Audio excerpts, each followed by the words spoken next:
नमस्कार दोस्तों। ये यूपीएससी के लिए आज मैं मेंस का आंसर मैंने लिखा है और ये मैंने क्वेश्चन एनसीईआरटी बुक से लिया है, मतलब हिस्ट्री की एनसीईआरटी बुक का क्वेश्चन है जो कि मेरे को लिखने में आसानी हुई है। और आसानी मतलब अगर किसी को मैं कहाँ से क्वेश्चन लाऊँ, कहाँ से आंसर लिखूँ, या फिर क्वेश्चन डिफ़िकल्ट है कि हर क्वेश्चन को तुम नहीं लिख सकते हो, तो सीधे सबसे अच्छा तरीका है कि आप एनसीईआरटी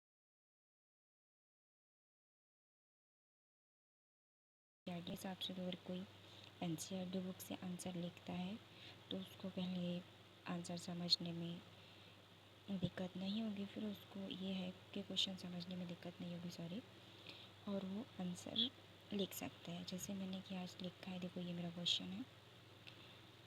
आखिर तक संग्रह के स्थान से दूसरे स्थान पर क्यों घूमते रहते थे? उनकी यात्रा और आज की हमारी यात्रा के कारणों में क्या समानता और क्या भिन्नता है?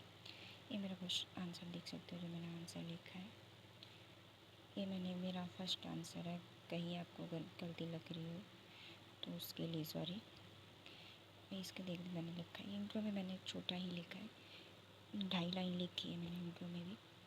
और फिर देख सकते हो कि मैंने मेन बॉडी भी ये लिखा है कि वो क्यों घूमते रहते थे, और फिर ये समानताएँ मतलब भिन्नताएँ क्या क्या थी, और थोड़ा सा मैंने निष्कर्ष लिखा है। अब देखो आपको बताती हूँ मैंने क्या क्या लिखा है। लिखा है कि आखिर तक संग्राम ऐसे लोग थे जो शिकार, मछली पकड़ने तथा फल फूल कंदमूल एकत्रित करके जीवन यापन करते थे। ठीक है, उसके बाद क्या था कि अब इसमें मेन बॉडी में हमको क्या लिखना है कि वे एक स्थान से दूसरे स्थान पर क्यों घूमते थे। इसमें था कि भोजन समाप्त हो जाता था, शिकार की तलाश में घूमते थे, या मौसम के अनुसार संसाधन बदलते रहते इसलिए घूमते थे। फिर ये है हमारा कि उपलब्धता थी वो बदलती रहती थी, जैसे कहीं झीलें होती हैं सूख जाती हैं, कहीं नहीं सूखती हैं, तो ऐसी है। सुरक्षा प्राकृतिक परिस्थितियों के कारण भी घूमते रहते। फिर आपने लिखा, फिर मैंने लिखा है आज के जीवन से, मतलब आज के जीवन से क्या समानता है। पहले बोलो, आज के लोग भी घूमते हैं, रोजगार शिक्षा व्यापार के लिए घूमते हैं, लेकिन आज स्थायी घर है, परिवहन है, आधुनिक सुविधाएँ उपलब्ध हैं, इसीलिए लगातार घूमना नहीं पड़ता। निष्कर्ष में भी मैंने देख सकते हो मैंने 2-2.5 लाइन ही लिखी है। अतीत में स्थान परिवर्तन जीविका की आवश्यकता थी।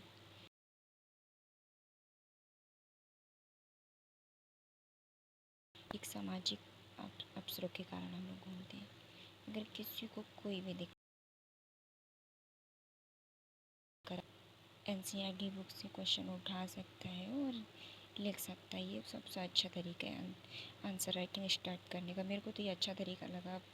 आगे अगर कोई अच्छा लिख सकता है तो वो सीधा यूपीएससी क्वेश्चन से भी लिखता है, पीवाईक्यूज़ पर लिखे हैं जो, उनसे भी लिख सकता है, या फिर जो और मॉक टेस्ट वगैरह आते हैं उनसे भी क्वेश्चन लिखता है। अगर किसी को नहीं समझ आ रहा है कहाँ से लिखना है, कहाँ से नहीं लिखना है, तो मेरे जैसे लिख सकता है सीधे एनसीईआरटी को क्वेश्चन उठा के और पढ़ के उसको समझ के सीधा क्वेश्चन आप लिख सकते हो। अच्छे से मैंने लिखा है।